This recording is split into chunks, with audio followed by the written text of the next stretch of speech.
Bismillahirrahmanirrahim. Assalamualaikum warahmatullahi wabarakatuh. Waalaikumsalam warahmatullahi wabarakatuh. Alhamdulillahi rabbil alamin. Wassalatu wassalamu ala asyrafil anbiya'i wal mursalin Sayyidina wa nabiyyina Muhammadin wa ala alihi wa sahbihi ajma'in, amma ba'd. Sama-sama kita muliakan, yang kita hormati dan juga tentunya kita doakan selalu Sohibul Bait keluarga Ustazuna Ferry Saptari Putra, yang kami muliakan, kami hormati dan juga tentu kami doakan bapak-bapak, ibu-ibu, tokoh agama, tokoh masyarakat, para penyelenggara, hadirin hadirat yang semua kita insyaallah diridhoi, diberkahi dan dirahmati Allah Subhanahu wa taala. Pertama-tama, tak bosan-bosannya marilah kita senantiasa selalu tetap bersyukur kepada Allah Subhanahu wa taala, memuji Allah Subhanahu wa taala, bersyukur kepadanya, berzikir kepadanya, mengingatnya, selalu menyebut asmanya. Di awal tausiah ini sama-sama kita mengucapkan alhamdulillahirabbil alamin. Segala puji bagi Allah Tuhan semesta alam, ala kulli halin, atas segala hal, wa fi kulli halin, dalam segala hal, wa ni'matin, dalam kenikmatan. Allahu akbar, Allah maha besar. Alhamdulillahi rabbil alamin, ala kulli halin, wa fi kulli halin, wa ni'mah. Allahu akbar. Selanjutnya marilah kita sampaikan salawat salam pada Rasulullah sallallahu alaihi wasallam. Allahumma salli ala Sayyidina Muhammad wa ala ali Sayyidina Muhammad. Semoga kelak kita mendapat syafaat di hari akhirat, hari kiamat. Amin rabbal alamin. Bapak-bapak, ibu-ibu yang dirahmati Allah Subhanahu wa taala, pekan kelima malam Rabu kita kajiannya tafsir. Tetapi kemarin kami diamanahi untuk no tawar-tawar untuk kajian fikih puasa. Jadi saya bilang saya faksnya adalah tafsir, bukan fikih gitu ya. Tetapi solusinya adalah, judulnya adalah As-Siyam fil Quran, puasa dalam Al-Quran. Jadi tetap fikihnya dapat dan kajian tafsirnya tetap kita jalankan. Jadi yang kita kaji pada kesempatan kali ini adalah tafsir tentang ayat puasa, dan masyhur dalam arti sampai kita menghafal ayat ini saking seringnya diulang, terhafal dengan sendirinya bahkan ya, dengan terjemahnya itu Al-Baqarah ayat 183 ya. Bapak Ibu rahmati Allah Subhanahu wa taala, ini kali kedua kami berhadir di sini. Nama saya Dwi Andi Syahputra Lubis, biasa dipanggil Uda, Ustadz Dwi Andi. Anak manja, Mandailing Jawa, Raini Jawa, tapi ada embel-embelnya Lubis ya. Bapak Ibu yang dirahmati Allah SWT, saya tinggal di dekat Polresta Deli Serdang, tepatnya di Jalan Keluarga, Kelurahan Palung Kemiri, Pakam ya. Kalau Bapak Ibu kenal Ustadz Haji Akhirun LC, rumah saya di seberangnya pas. Jadi kalau buka pintu, saya buka pintu dan ketemu. Bapak Ibu rahmat Allah SWT, adapun amanah kami di organisasi dakwah kemasyarakatan Islam, yaitu wakil ketua PUI ya, Persatuan Umat Islam Indonesia Sumatera Utara. Kemudian juga penasihat IKADI Deli Serdang, Ikatan Dai Indonesia Deli Serdang. Kemudian bersama Ustadz Ferry di Al-Wasliyah. Itu kalau Ustadz Ferry kan di Sumatera Utara juga ya, kemudian di Deli Serdang juga ya. Kalau saya hanya di Deli Serdang, belum sampai tingkatnya ke Sumatera Utara, sebagai wakil ketua pengurus daerah Al-Wasliyah Deli Serdang. Itu pengurus singkat daripada kami ya. Bapak Ibu rahmati Allah Subhanahu wa taala, langsung saja kami bacakan surah Al-Baqarah ayat 183. Tapi base tafsir itu nanti bercabang-cabang kemana-mana ya. Kita agak sersana, serius tapi santai ya. A'udzu billahi minasy syaithanir rajim. Bismillahirrahmanirrahim. Ya ayyuhalladzina amanu kutiba alaikumus siyamu kama kutiba alal ladzina min qablikum la'allakum tattaqun. Shadaqallahul azim. Ini surah Al-Baqarah, surah kedua dalam Al-Quran urutannya, tapi turunnya itu kebanyakan dari ayatnya itu turunnya sudah fase dakwah itu setelah dari Mekah ya. Artinya setelah fase dakwah Mekah selesai baru turun ayat di sebagian besar surah Al-Baqarah itu. Walaupun ayatnya di Al-Baqarah 286 ayat itu turunnya belakangan, tetapi menjadi surah nomor 2 dalam Al-Quran dan terpanjang pertama. Ayatnya 286 jumlahnya. Disebut Al-Baqarah karena memang ada peristiwa tentang perintah Allah Subhanahu wa taala kepada Bani Israel untuk menyembelih Baqarah atau sapi betina. Bapak Ibu yang dirahmati Allah Subhanahu wa taala, jadi ada erat kaitannya dengan yang kita bahas. Orang beriman ketika diperintahkan nota wartawa, sami'na wa ata'na, kami dengar dan kami taati. Laisa lahumul khiyarah. Dalam Al-Quran ayat lain disebutkan orang beriman kalau sudah Allah qadha amron, Allah perintahkan sesuatu, maka mereka tidak ada pilihan lain, sami'na wa ata'na. Ya A, ya A, B, B. Tidak ada tanya kenapa, katanya gitu ya. Kemudian tidak ada tawar-tawar langsung, tidak seperti Bani Israel yang diperintahkan A, tanya Baqarah sapinya yang bagaimana, betina, yang warnanya gimana, yang pernah kerja enggak, yang ada cacat enggak. Hampir saja mereka tidak melakukannya. Itu diabadikan dalam surah Al-Baqarah. Berbeda dengan orang-orang beriman, maka banyak bertebaran ya ayyuhalladzina amanu di surah ini, surah Al-Baqarah ya.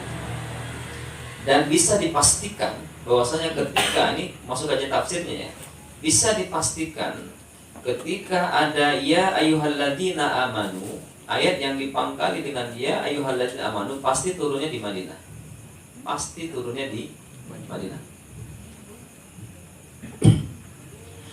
Kira-kira ada ayat lain selain ini yang ya ayyuhalladzina amanu kira-kira pernah dihafal atau pernah diketahui? Selain yang ini banyak ya. Ya, inilah yang paling kita hafal ya. Kalau di Madinah berarti perintah puasa Ramadan itu di Madinah. Dan ternyata tarikh Islami, sejarah Islam, sirah nabawiyah, sejarah Nabi itu mencatat bahwasanya ayat ini turun pada tanggal 2 Sya'ban tahun 2 Hijriah. 2 Hijriah berarti Nabi telah hijrah ke Madinah 2 tahun. Sekarang tahun 1442 Hijriah. Kurang 2 lah ya, karena kan 2 ya. Berarti kaum muslimin telah melakukan ibadah puasa selama lebih kurang 1440 kali. 1440 kali. Dan ternyata perintah puasa ini bukan di ujung Sya'ban. Misalnya besok Ramadan kan, bukan di ujung-ujungnya, tapi di pangkal Sya'ban. Walaupun bukan tanggal 1 tapi tanggal 2 Sya'ban. Jadi ada kesempatan kaum muslimin sebulan penuh untuk mereka mempersiapkan diri. Jadi bahasa kami di Tabzat sana, pinomat. Nah, paling tidak persiapan untuk Ramadan adalah sebulan penuh. Kalau kita kemarin baca doa Allahumma barik lana fi Rajab wa Sya'ban wa ballighna Ramadan, berarti seakan-akan isyarat doa ini adalah kita persiapannya minimal itu ada 2 bulan, Rajab dan Sya'ban. Rajab sudah total lewat, kalau peringatan Islam Merah masih ada. Tetapi Sya'ban pun sudah lewat nisfunya, sudah setengah. Ya lebih baik terlambat daripada tidak sama sekali. Ini hikmahnya itu enggak di ujung-ujung Sya'ban, tapi di awal Sya'ban, biar betul-betul terpola pikir mendarah daging kita mau puasa. Persiapan itu lahir batin, mental, fisik, jasmani, rohani, model material. agar ketika di bulan Ramadan tidak lagi kita ujuk-ujuk udah Ramadan ya. Maka doanya kan bukan waballigh umrona, bukan sampaikan usia atau umur kami, tapi sampaikan kami. Beda ya. Waballighna Ramadan dengan waballigh umrona ila Ramadan. Sampaikan kami pada bulan Ramadan, bukan sampaikan usia. Karena banyak orang usia sampai, tapi kesehatan, kesempatan, peluangan, keimanan, umur Ramadan nggak sampai. Kalau sampaikan kami itu adalah kesatuan ruh dan jasad, lahir batin, juga ujung rambut kami, sampaikan kami ya Allah, lahir dan batin pada bulan Ramadan. Sungguh singkat, tepat, padat doanya ya. Tidak pakai kata umur atau usia. Jadi waballighna Ramadan. Jadi kalau sekarang Rajab telah lewat ya, kadang-kadang disingkat doanya, Allahumma barik lana di Sya'ban waballighna Ramadan. Jangan seperti Allahumma barik lana di Marozaqna. Enggak ada pula hidangan ya. Allahumma barik lana di Sya'ban wa ballighna Ramadan. Bapak Ibu yang dirahmati Allah Subhanahu wa taala, kuncinya tadi adalah ya ayyuhalladzina amanu. Yang pertama itu turunnya pasti di Madinah. Dan secara keseluruhan surah Al-Baqarah juga turunnya di Madinah. Kan bertahap-tahap, langsung gitu ya. Kemudian yang kedua, ketika ada ungkapan ya ayyuhalladzina amanu, wahai orang-orang yang telah beriman, maka setelah itu pasti ada perintah yang wajib dilakukan atau larangan yang wajib ditinggalkan. Tadi kita sebutkan perintah puasa itu pada tahun 2 Hijriah. Berarti Islam telah ada 15 tahun. Gimana cara ngitungnya, Ustaz? Rasulullah SAW menjadi Nabi dan Rasul usia 40 tahun. Berdakwah di Mekah berapa tahun? 13 tahun. Jadi selama di Mekah, total di Mekah 13 tahun, itu belum ada perintah puasa Ramadan. Di Mekah belum ada perintah puasa Ramadan. Kenapa? Yang pertama, ayatnya saja diturunnya di Madinah. Yang kedua, dibuktikan dengan sejarah. Ayat ini turun adalah tanggal 2 Sya'ban tahun 2 Hijriah. Ya sudah. 13 tahun di Mekah, Rasul menjadi Nabi dan Rasul. Dakwah Islam di Mekah, Islam telah ada 13 tahun, belum ada sama sekali perintah puasa Ramadan. Tambah 2, 13 tambah 2, 15 tahun Islam ada, 15 tahun Nabi menjadi Nabi dan Rasul, 15 tahun dakwah Rasul, baru ada perintah puasa Ramadan. Bisa saja tanpa ya ayyuhalladzina amanu perintah itu turun. Banyak ayat yang perintah itu langsung tanpa ya ayyuhalladzina amanu. Banyak larangan yang tanpa yang demikian. Tetapi untuk yang puasa contohnya, kenapa mesti gitu? Karena ayat kan singkat, tepat, padat kan. Tetapi kenapa mesti pakai seruan itu? Karena ujuk-ujuk 30 hari loh. Belum pernah sama sekali ada kewajiban puasa apapun sebelum puasa Ramadan. Tiba-tiba sekali diperintahkan 30 hari, kalau nggak imannya kuat. Dan ternyata di tahun 2 Hijriah itu terjadi perintah jihad, perang Badar, tanggal 17 Ramadan.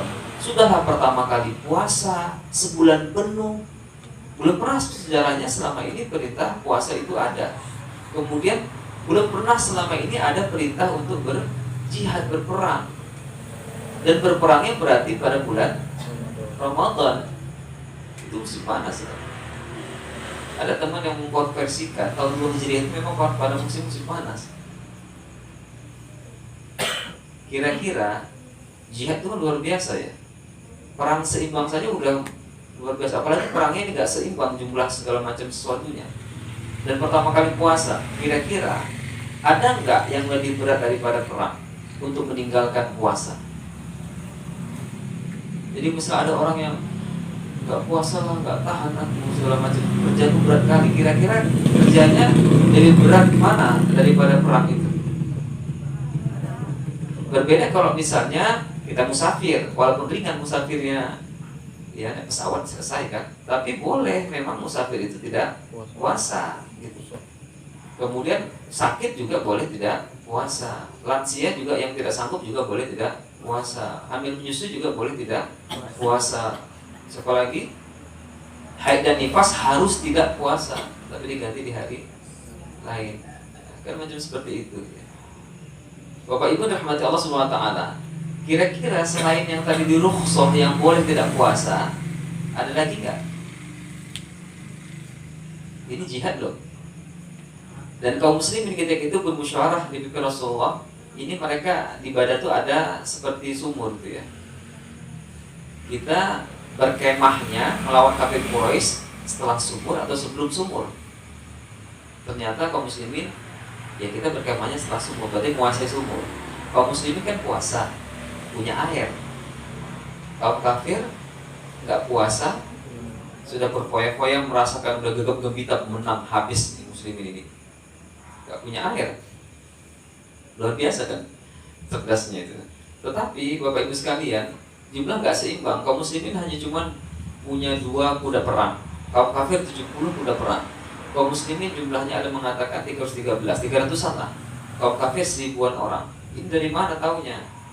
Ya dari anak-anak, seorang anak-anak 10 tahun ya jadi tahu dia gitu kan, kalau makan berapa ekor unta untuk berapa orang gitu kan. Jadi ketahuan 1 ekor unta untuk 100 orang, berarti 10 ekor unta berarti 1000 orang makanan. Jadi cara ngitungnya gitu, ketahuan oh jumlah mereka 1000 orang. Kaum muslimin cuma jumlahnya cuma 313, nggak seimbang. Kemudian kaum muslimin kan ya dia juga nggak siap, dia punya senjata tapi ya baru-baru di Madinah ya belum siap punya senjata yang macam untuk perang besar begitu. Kaum kafir tiap perang tiap tahun tiap ada case kejadian yang perang gitu siap. Mereka dipimpin Abu Sufyan. Abu Sufyan wakilnya Abu Lahab, Abu Jahal. Dua-duanya mati. Abu Lahab, Abu Jahal. Yang hidup yang masih hidup adalah Abu Sufyan. Bahasa Jawa ini delalai. Abu Sufyan ini nanti masuk Islam. Padahal dia yang gara-gara gitu kan. Tapi ya memang setiap sahabat Nabi siapapun tidak boleh kita hina. Bahkan dalam Islam Abu Sufyan menjadi orang yang dipuji kan. Anaknya Muawiyah bin Abi Sufyan jadi khalifah. Masya Allah, itu takdir Allah ya. Abu Lahab, Abu Jahal yang wakilnya itu malah yang dia mati dan diabadikan Al-Quran. Tabat yada Abi Lahab wa tab. Paman kandung Nabi menghina Nabi yang tahu ini ponakannya anak baik, maka langsung nama tabat yada Abi Lahab wa tab. Abu Jahal ada isyarat saja, tapi tidak ada tabat yada Abi Jahali, enggak ada. Yang ada di surah Al-Alaq, surah Iqra, lanasfa'am bin nasir, akan kami tarik ubun-ubunnya. Itu siapa? Abu Jahal. Walaupun tak tersebut nama Abu Jahal. Karena apa? Anaknya muslim, pemimpin jihad, namanya Ikrimah bin Abu Jahal. Bapak Ibu yang dirahmati Allah SWT, jadi memang hikmahnya ada. Dan Abu Jahal itu ya bukan paman kandung, tutur paman iya, tapi bukan paman kandung. Beda Abu Lahab. Maka langsung yang jelas namanya itu adalah Abu Lahab ya. Kembali tadi ke kenapa berita-berita seperti ini turunnya di Madinah.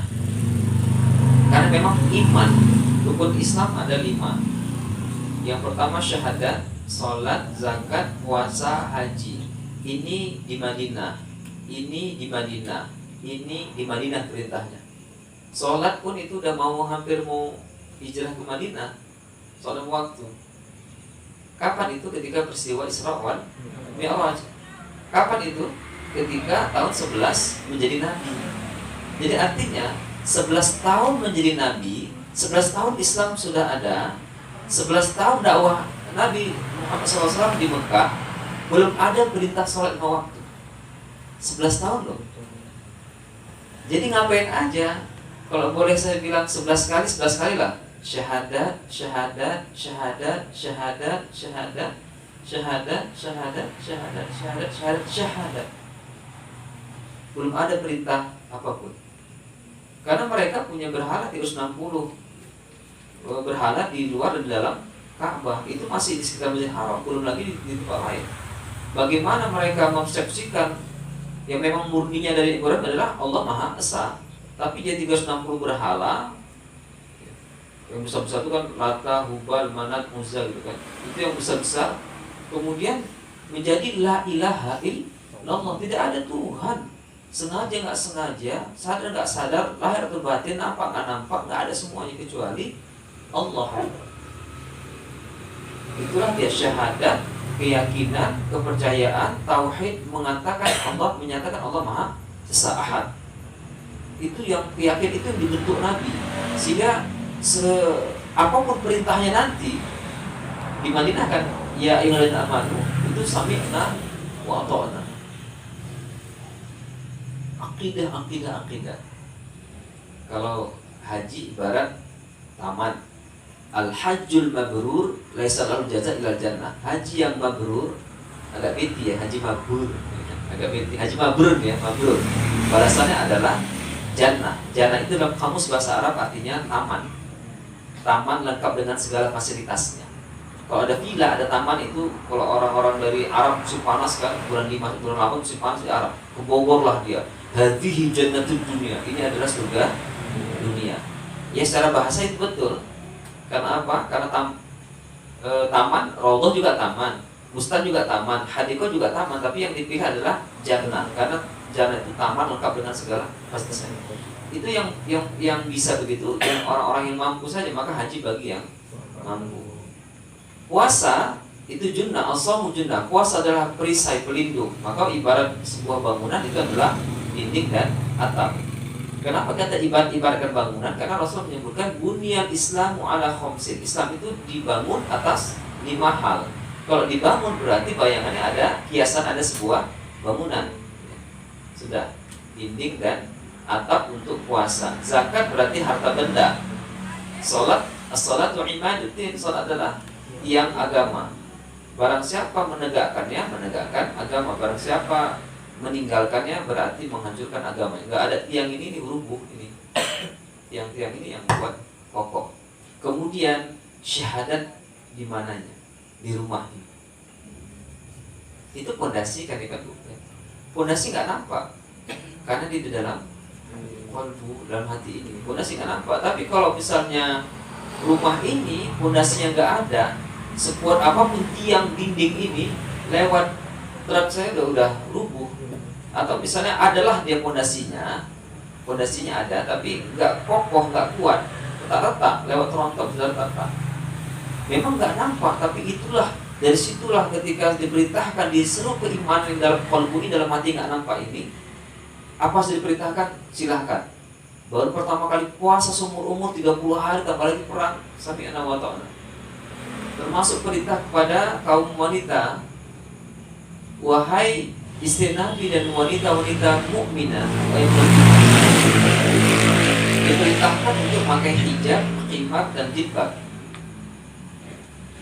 Itu no tawar-tawar ketika itu kaum muslimat, kaum mukminah tidak. Nanti dulu lah gayanya warnanya apa ya, digunting dulu ya, atau dijahit dulu ya. Enggak gitu, langsung apapun kain yang ketika itu mereka dengar ayat itu tidak menutup aurat, langsung apapun kain, kalau bahasa kita apal meja tak meja lah, pas kurang macam ini bisa berjilbab ya. Untuk syalalala Ustaz bisa kan? Ya, jadi itu dipakai gitu untuk menutup. Saya pernah juga komplain dengan sebuah film itu menceritakan tentang kisah sejarah Nabi, walaupun Nabi tidak diperlihatkan sosoknya ya, hanya ada suara sabda Nabi itu ya. Komplain begini, lah ini kan kaum muslimat sudah masuk Islam, tapi kenapa tidak menutup aurat ditampilkan di film itu? Saya tanya sama salah seorang Syekh Azhar kan, dosen Azhar. Saya tanya, ya namanya saudaranya bukan ustaz, bukan ulama. Dia profesional sebagai saudara menampilkan memang ketika itu ayat kan belum turun gitu. Jadi wanita mukminat pun ketika pas di Mekah itu masih buka aurat. Ya mau pakai cadar sekalipun ya itu pakai cadar, mau pakai lengkap so, tapi ada yang pakai juga buka aurat gitu kan. Ketika fase dakwah Nabi di Madinah turun ayat ini, baru semua yang muslimat itu yang betul hijab, sebagai hijab semua di film itu gitu. Jadi dia menampilkan realitanya, padahal ya agak sopan lah dibuat gitu kan. Nah, ya demikian ya. Kemudian contoh misal itu berita-berita ya. Ada larangan khamar. Larangan khamar itu terjadi di Madinah. Berarti di Mekah 13 tahun orang belum dilarang, belum dianggap berdosa minum khamar. Belum ada larangan. Larangannya kan soal Maidah ayat 90. Itu pangkalnya ya ayyuhalladzina amanu. Berarti pasti itu di Madinah. Tapi kenapa tidak langsung? Bisa aja Allah tanpa kata-kata wahai orang beriman langsung sesungguhnya khamar, judi, perbuatan syaitan. Bisa aja langsung kan, tapi dengan seruan ya ayyuhalladzina amanu, karena seru iman. Sehingga ketika itu yang mendengar ayat, ketika itu mereka pegang khamar, langsung dituangkan, dibuang gitu. Yang di rumahnya masih ada di gede atau di tong-tong dibuangkan. Sehingga ketika itu terkenal sejarahnya jalan Madinah becek-becek.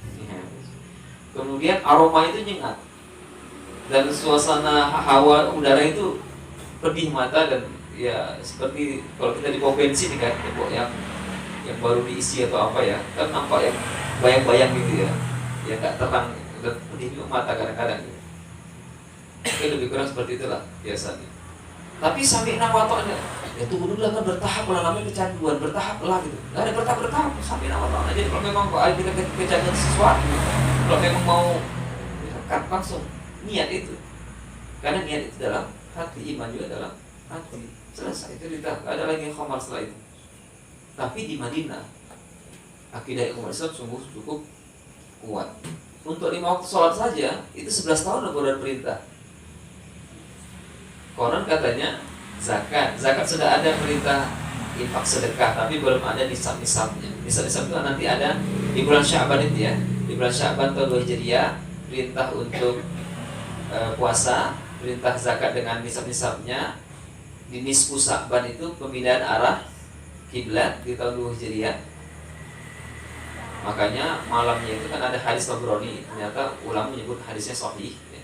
Itu keutamaan malam nisfu Sya'ban ya. Masalah puasa nanti itu yang ulama berbeda pendapat ya kan. Kalau hadisnya kan dhaif tentang puasa nisfu Sya'ban, tapi keutamaan di Sya'ban itu memang ada. Malamnya itu ya namanya itu utama ya. Amal ibadah apa saja terserah, termasuk itu puasa gitu ya. Tapi hadisnya sendiri ulama makanya ada menyebutkan nggak ada puasa di Sya'ban, hadisnya dhaif gitu kan. Ya, kalau mau lakukan ya nggak masalah kan. Karena apa? Karena kita dianjurkan untuk meningkatkan amal ibadah apa saja, berarti termasuk puasa. Bapak Ibu rahmati Allah Subhanahu wa taala ya. Contoh begini. Ketika Isra Mi'raj ya, Rasulullah ditawari dua minuman. Satu ini warnanya merah. Ya kan? Khamar. Satu warnanya putih, susu. Ya.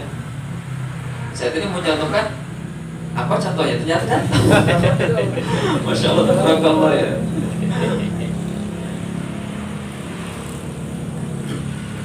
Ini satu merah, ini isinya kopi. Satu putih, tapi merahnya khamar.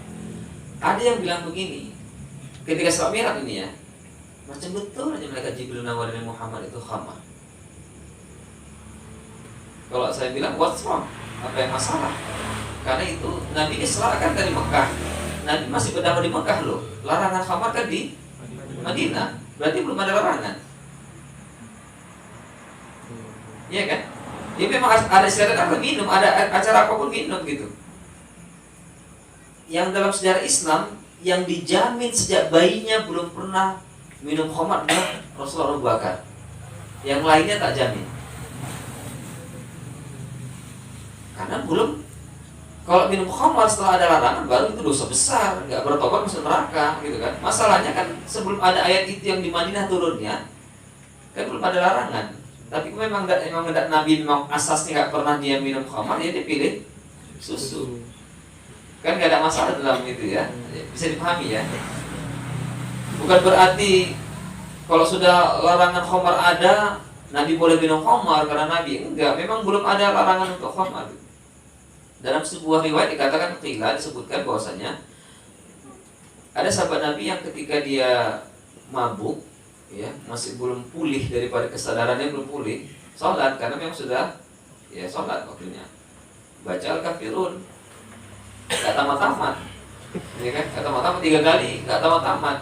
Qul ya ayyuhal kafirun la a'budu ma ta'budun wa la antum 'abiduna ma a'bud wa la ana 'abidun ma 'abadtum wa la antum 'abiduna ma a'bud wa la ana 'abidun ma 'abadtum wa la antum 'abiduna ma a'bud wa la ana 'abidun ma 'abadtum wa la antum 'abiduna ma a'bud. Ya kan? Seharusnya ditutup kan? Apa tutupnya, Bu? Tidak ditutup. Akhirnya dia udah dibatalkan sholat dia dengan Rasulullah. Kan ada ayatnya kan. Ya ayyuhalladzina amanu la taqrabus salata wa antum sukara. Wahai orang-orang yang beriman, berarti di Madinah. Di Madinah berarti mereka masih mabuk. Jangan mulai sholat kalau sedang mabuk. Ini belum ada pelarangan khamar loh. Baru masih di Madinah juga. Baru ada tadi yang Al-Maidah 90, baru aku mati. Sesungguhnya khamar, judi dan seterusnya itu adalah rijsun, najis, fasik, dosa besar. Jauhi, tinggalkan perbuatan syaitan agar kalian beruntung dunia akhirat. Alhamdulillah. Yang investasi miras itu sudah dicabut lampirannya oleh pemimpin kita, alhamdulillah ya. Karena kiai umat Islam itu khususnya ya tidak mencerminkan keberagamaan kita kan. Bahkan jangankan bisa bicara soal agama ya, bicara soal ya rasa pikiran juga kan mempengaruhi itu kan. Khamar minuman keras memang mudaratnya lebih banyak. Bapak Ibu rahmati Allah Subhanahu wa taala. Ini masih kajian tentang ya ayyuhalladzina amanu. Bisa dipahami berarti 15 tahun iman. Ayatnya bukan ya ayyuhal muslimun.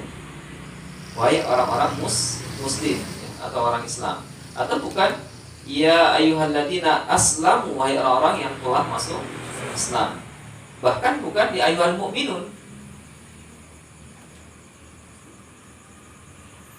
Kira-kira ada enggak ayat yang diawali dengan ya ayyuhal mu'minun?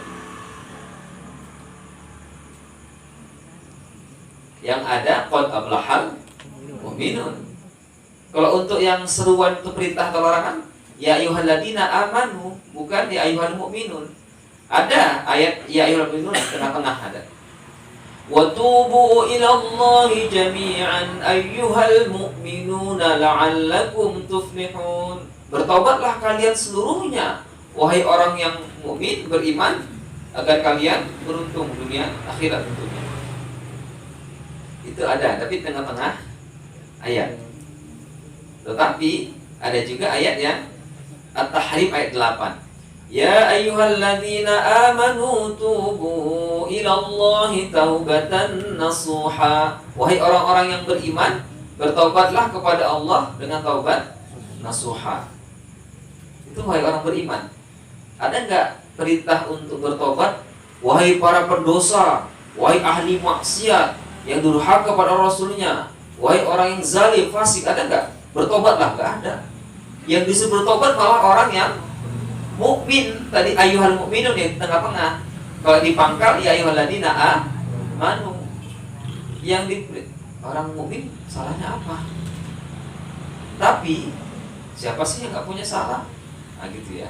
Makanya bedanya orang mukmin itu sami'na wa ta'na. Sehingga ketika diperintahkan langsung. Kalau orang yang sedang salah disalahkan gak akan mau deh, emosinya langsung mesti pakai es apanya mendinginkannya.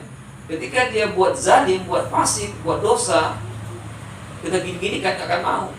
Walaupun kalau sadar nanti sadarnya terima nasihat nanti. Makanya yang mudah terima nasihat adalah orang yang beriman. Dan ayat ini pun dipangkali dengan ya ayyuhalladzina amanu, bukan pula ya ayyuhal mu'minun. Setiap kita ini mukmin.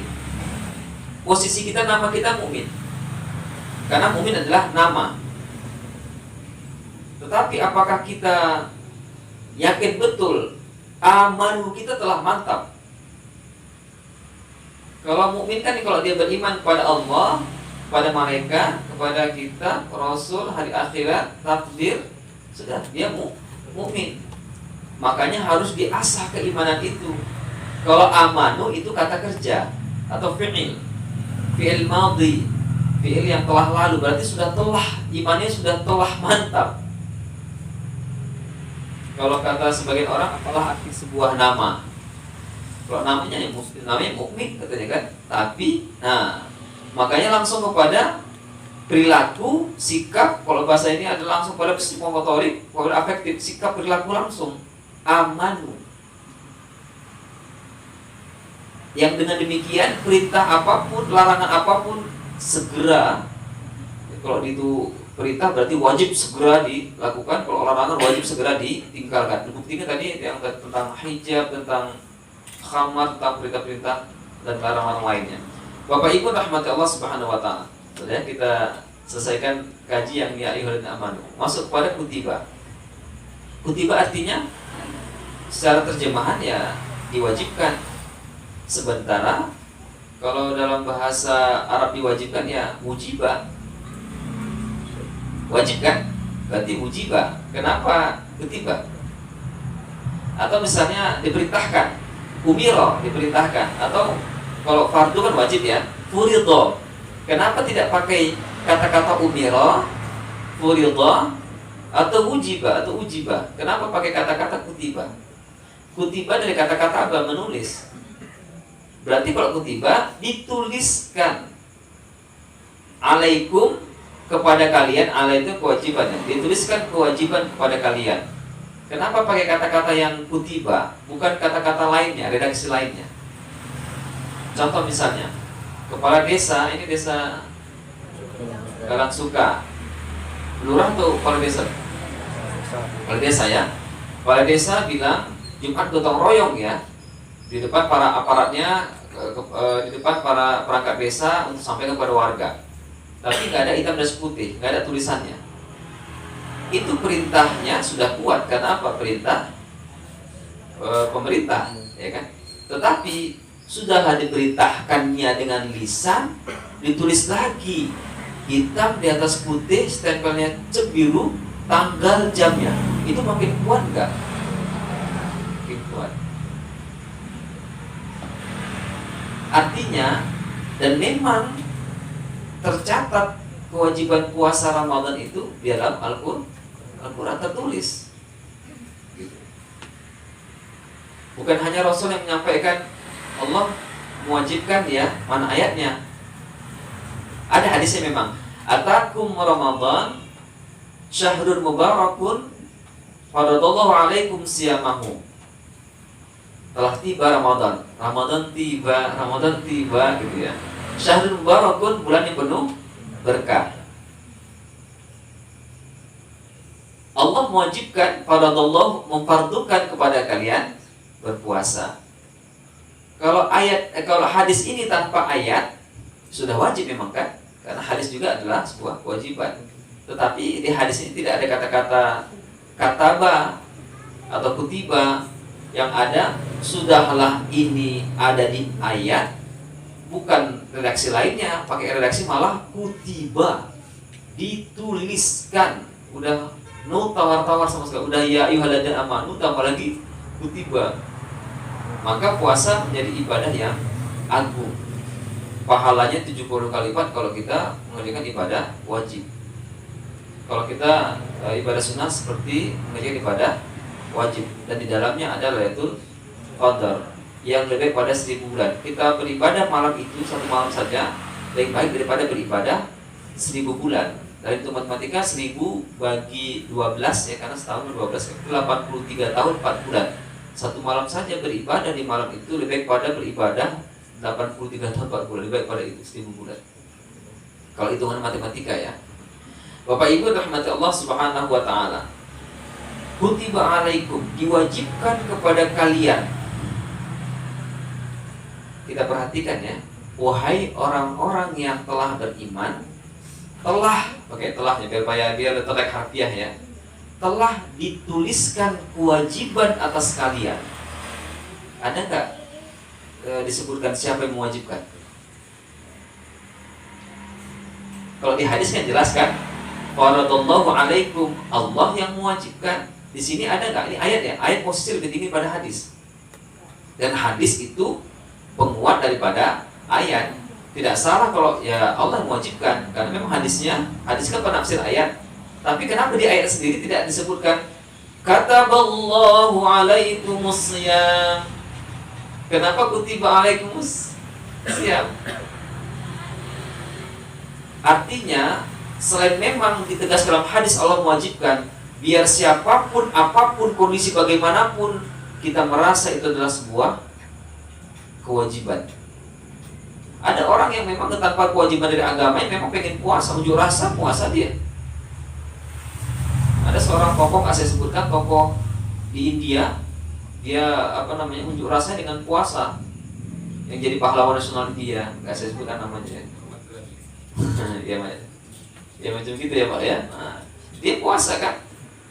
Dan ternyata kita tambah lagi ya, kutiba alaikumusiyam, dituliskan kewajiban atas kalian as-siyam, berpuasa.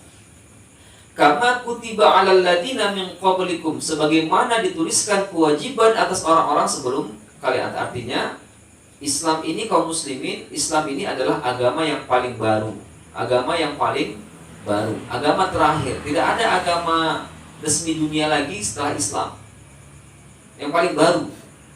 Indonesia menganut 6 agama. Yang paling tua H, kemudian B, kemudian bukan urutan adanya ya, tapi bukan urutan yang paling banyaknya ya, urutan ininya ya, urutan abjadnya ini, ya kan? Tadi H yang pertama kali ada di Indonesia, ya, kemudian ada B, ada K, ya, ada K, ada K lagi, baru Islam itu ya secara lahirnya itu terakhir di dunia, ya, di dunia itu lahirnya terakhir. Berarti kalau Indonesia, di luar Indonesia ada namanya agama Zoroaster, ada agama Yahudi, ada agama Sikh. Itu juga lebih dulu daripada Islam. Semua agama dengan kitab suci yang masing-masing, mahaban Allah dan segala firman-Nya, masih tertulis bagi mereka kewajiban berpuasa. Kitab apapun, agama apapun, sampai sekarang masih ada kewajiban itu. Baik itu agama samawi maupun agama arti, agama langit maupun agama bumi, ada. Jadi mereka puasa Ramadan juga. Ya makanya Allah tidak menyebutkan di ayat ini puasanya namanya Ramadan. Ya cukup menyebutkan diwajibkan, dituliskan kewajiban akan berpuasa. Nanti tafsirannya puasa apa nanti di ayat berikutnya. Ini menyamakan saja, menyamakan bahwasanya semua agama apapun sampai sekarang itu masih tertulis dalam kitabnya masing-masing adanya kewajiban puasa. Agama apapun, baik agama telah punah atau masih ada, tetap masih ada kewajiban berpuasa. Tinggal mereka bagaimana pengamalan, ya itu kan masing-masing mereka penafsirannya kan masih ada. Dan ternyata setiap kebudayaan itu ada ketuhanan berkebudayaan gitu ya, ada klausul seperti itu ya. Setiap kebudayaan atau agama merayakan namanya hari raya itu pasti sebelumnya puasa dulu. Hari raya itu makan besar, sebelumnya dilarang mereka makan. Makanya ketika agama apapun, agama Islam 2 hari rayanya, Idul Fitri dan Adha. Idul Fitri karena kita puasa Ramadan sebulan penuh, hari raya kita makan, bahkan haram hukumnya makan di Idul Fitri. Puasa, berarti nggak ngantuk ya. Haram kita puasa di Idul Fitri ya, berarti harus makan. Haram kita berpuasa di Idul Adha dan hari Tasyrik, karena 4 hari ini adalah hari raya. Tapi kan memang puasa kan, puasanya tanggal 1 sampai tanggal 9. Pinomat tanggal 9 pun jadilah, walaupun puasa sunnah. Termasuk tanda kutip ya, ini jadi budaya ini, hari raya ketupat. Kenapa disebut hari ketupat? Karena seharusnya tanggal 2 Syawal sampai tanggal 7 Syawal, 2, 3, 4, 5, 6, 7, 6 Syawal itu sunnah berpuasa Syawal. Sehingga dulu kan ini tradisinya di pesantren zaman dulu kan mereka tetap ya, Mazhab Syafi'i kan menganjurkan puasa Syawal tanggal 2 Syawal sampai tanggal 7 Syawal berturut-turut. Sebagai Mazhab Syafi'i, dan Indonesia sebagian besar adalah Mazhab Syafi'i, dan mereka masih pesantren ketika itu. Tanggal 1-nya hari raya, tanggal 2-nya kan berpuasa. Makanya ya sudah, santri itu disenangkan oleh istri-istri kiai kan, udah dibukakan hari raya ketupat. Ini bukan ada dalam agama ya, ini kan istilahnya kan ya jadi seperti tradisi ya, budaya itu. Tapi kenapa disebut hari raya? Karena memang setiap ada istilah hari raya, berarti sesungguhnya sebelumnya itu ada puasa. Di hari raya malah haram hukumnya, tidak boleh berpuasa. Di budaya manapun, di agama manapun, baik agama Samawi maupun agama Arbi ya. Jadi sama. Puasa kita, puasa yang bagaimana? Ditafsirkan di surah Al-Baqarah 184. Ayyamam ma'dudat, hari-hari yang telah ditentukan. Kapan itu? Ditafsirkan lagi 185. Syahrul Ramadan alladzi unzila fihi al-Qur'an, di bulan Ramadan, bulan turunnya Al-Qur'an.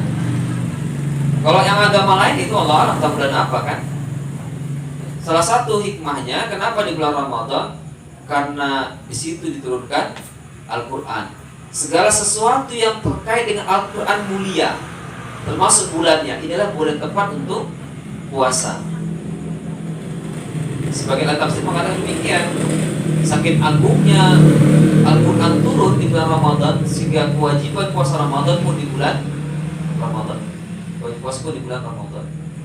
Setiap sesuatu atau apapun yang terkait dengan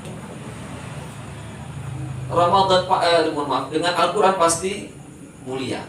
Contoh bulannya jadi bulan mulia. Ramadan Karim, Ramadan bulan mulia. Kemudian tempatnya Makkiyah dan Madaniyah, Makkah dan Madinah, menjadi tempat yang mulia. Tanah haram, tanah yang artinya tetap dipertahankan hingga akhir zaman oleh Allah SWT, tidak bisa dimasuki oleh Dajjal. Tanah haram, tanah yang artinya muslim hingga akhir zaman, hingga dunia kiamat. Tanah Islam. Orangnya jangankan yang hafiz Quran, yang mahir saja baca Quran itu mulia. Al-mahir bil Quran ma'as safratil kiramil bararah. Orang yang mahir dengan Al-Quran itu bersama para malaikat yang baik yang mulia. Itu dunia dan akhirat ya. Kalau yang terbata-bata pun mulia, dapat dua lahu ajran, dua pahala baca, pahala usaha. Apalagi hafiz Quran, itu dijamin Nabi tidak dimakan bumi. Jasad para Nabi Rasul hafiz Quran tidak dimakan bumi. Masalahnya menggali kuburan haram hukumnya kalau nggak ada ini kan. Kecuali bisa pembongkaran makam karena pergeseran itu ya, pergeseran ada sesuatu ya. Akhirnya contoh di Tanjung Priok. Di Tanjung Priok itu kan ada pelabuhan diperluas. Ternyata ada seorang mantan kepala pengadilan agama Tanjung Priok, ketika digeser makamnya itu masih utuh. Ternyata dia habis Quran. Cucunya ada seorang anggota DPR RI ya, ibu ya, almarhumah, diwawancarai, ya kakek saya habis Quran, dulu belajar di Mekah, pulang-pulang jadi bertugas di pengadilan agama Tanjung Priok. Nah, kemudian dia jadi ketua di situ dan meninggal dunia. Kalau kata pakar geologi, pakar ilmu bumi, ya itu kan pelabuhan dekat dengan pantai, dekat dengan air laut, garam. Namanya yang digaram kan itu jadi awet. Ya pertanyaannya kenapa yang kanan kiri muka belakang juga hancur? Yang itu kan sama-sama itunya. Ya, itu jadi itu memang keajaiban ya dari Allah SWT bagi hafiz Quran. Ya. Oleh karenanya ulama begini, setelah kita melakukan kewajiban-kewajiban di bulan Ramadan, maka sebagian ulama menyebutkan kalau ditanya amal ibadah apa yang paling luar biasa setelah kewajiban itu, karena ini adalah bulan Al-Quran, ya Al-Quran. Maka ada ulama yang memang di bulan Ramadan itu 60 kali khatam Al-Quran, sehari 2 kali, berarti sehari itu 60 juz.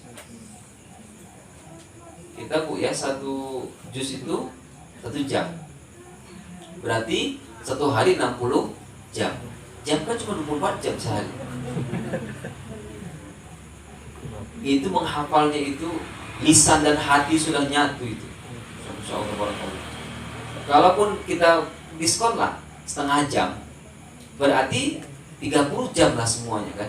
Hari masih 24 jam sehari semalam. Gimana para ulama itu? Kenapa kita ini lagi lemah fisiknya? Maka jangan banyak disatukan. Memang wayai sudah masanya di bulan Al-Quran, maka Al-Quran. Maka mereka kadang tidak terlalu ngoyo tenang dalam amal ibadah yang sholat begitu ya, sholat sunnah ya. Setelah kewajiban, kalau yang laki-laki ke masjid ya ngarawatinnya itu ya, tetapi tidak ngoyo tenang dalam hal lain. Hanya saja kalau bisa kita seimbangkan, siangnya itu ya baca Quran, tasbih, ya, tahmid, tahlil, zikir, malamnya dengan qiyam Ramadan, ya, Masya Allah tabarakallah ya. Karena memang hadis kan sama pangkalnya man shoma Ramadana sama man qoma Ramadana. Tafsirannya barang siapa yang puasa berarti siang, man qoma barang siapa yang qiyam berarti malam. Imanan wa ihtisaban ghufira lahu ma taqaddama min dzambi. Dengan iman dan mengharap ridha Allah maka diampun dosa yang telah lalu ya. Masya Allah tabarakallah. La'allakum tattaqun, agar kalian bertakwa. Nabi pernah menyebutkan kalau kita minta surga maka minta surga yang paling tinggi, Firdaus al-A'la, Firdaus yang paling tinggi. Ayat Al-Quran menyebutkan, ada nggak ajaran kita diajarkan untuk berdoa begini, ya Allah jadikan aku orang bertakwa? Tidak ada pula. Yang ada adalah ya Allah jadikan kami sebagai pemimpin bagi orang bertakwa. Spektakuler doanya. Jadi kalau jatuh dikit bertakwa jadilah selamat dunia akhirat. Tapi karena kita minta doa pemimpin, jadi pemimpin berarti amal ibadah pun yang maksimal. Kita surga yang Firdaus, ya amal ibadah juga yang maksimal. Oleh karenanya sebagai penutup, ya statement close dari kami adalah, jika ini Ramadan yang terakhir dalam hidup kita, maka kita azamkan, tekadkan, niatkan, ya Allah, kita berharap Allah ini Ramadan yang terbaik pernah aku lakukan seumur hidup. Sehingga kalau kita wafat, Allah pasti ridho dengan kita. Ternyata Allah kasih umur panjang, berarti Ramadan yang depan itu insya Allah lebih baik lagi. Kalaupun kita nggak sampai, 3 hari lagi kan, nggak sampai kita usianya, insya Allah keberkahan kita dapat. Karena niat itu sudah separuh daripada amal. Puasa rukun cuma 2, satu niat, satu menahan diri dari segala batal puasa dari subuh sampai maghrib, fajar sampai terbenam matahari, cuma 2 kan. Berarti niat menempati separuh daripada amal itu sendiri. Amal perbuatannya separuh lagi. Rukunnya kan cuma 2. Jadi memang itu, dan niat iman itu di qalbu. Ya ayyuhalladzina amanu, wahai orang yang telah beriman. Insyaallah kita jaga ini hingga akhir hayat kita insyaallah taala. Aku lupa hadza, kepada Allah kami mohon ampun, pada Bapak Ibu sekalian besarnya. Aku lupa hadza. Assalamualaikum warahmatullahi wabarakatuh.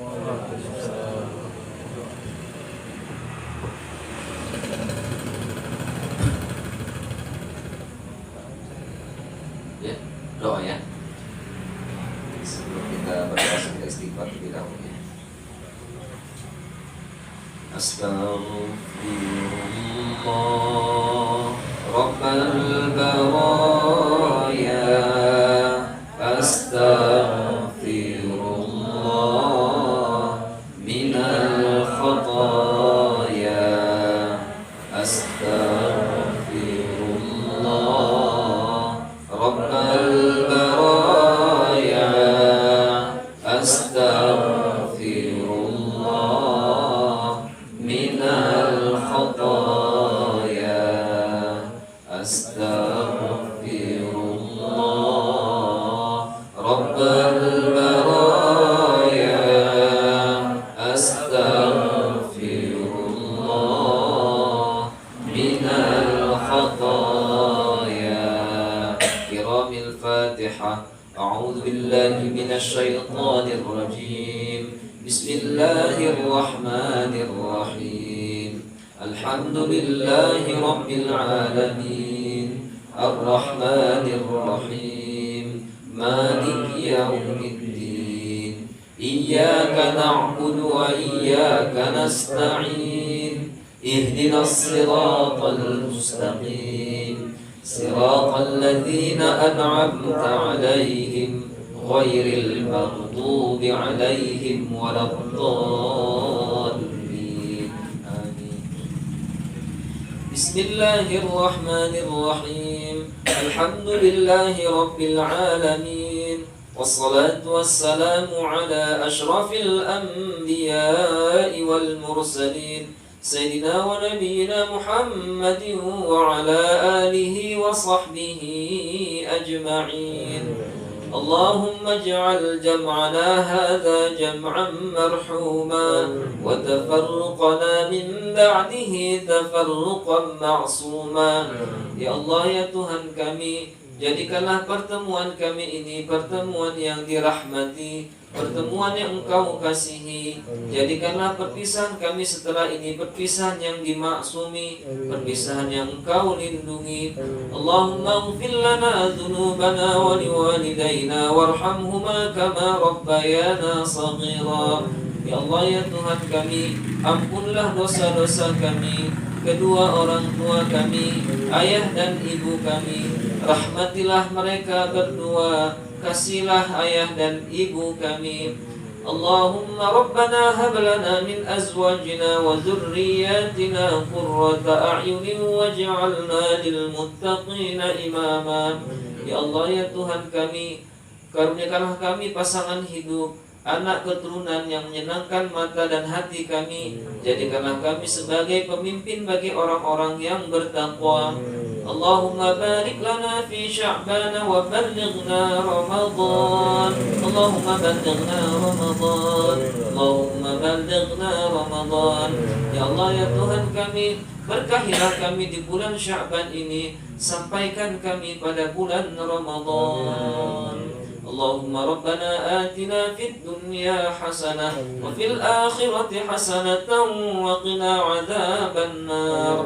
Ya Allah, ya Tuhan kami, berilah kami kebaikan di dunia ini dan kebaikan di akhirat nanti, dan selamatkan kami daripada siksa api neraka. Wassalamu ala sayyidina wa nabiyina Muhammadin wa ala alihi wa sahbihi ajma'in. Walhamdulillahi rabbil alamin. Allahumma salli ala sayyidina wa nabiyyina Muhammad. Allahumma salli wa sallim alaihi. Taqabbalallahu minkum minna wa minkum taqabbal ya karim. Ingin umroh aman dan terpercaya? Mari bergabung ke Darul Umroh. PT Darul Umroh Al Haramain adalah travel penyelenggara ibadah umroh. Berdiri sejak tahun 2007. Telah memberangkatkan ribuan jamaah dan memiliki banyak cabang di seluruh Indonesia. Labbaik Allahumma labbaik, labbaik la syarika laka labbaik, innal hamda wan ni'mata laka wal mulk la syarika lak. Kantor pusat PT Darul Umroh Al Haramain beralamat di Jalan Karya Jaya nomor 75D Medan Johor, Provinsi Sumatera Utara. PT Darul Umroh Al Haramain memiliki berbagai paket umroh, di antaranya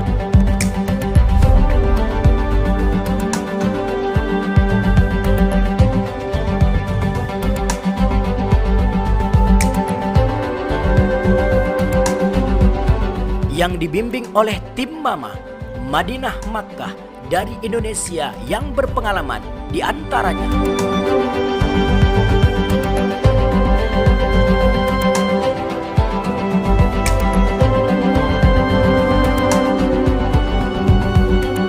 Darul Umroh, travel umroh terbesar dan terpercaya di Pulau Sumatera.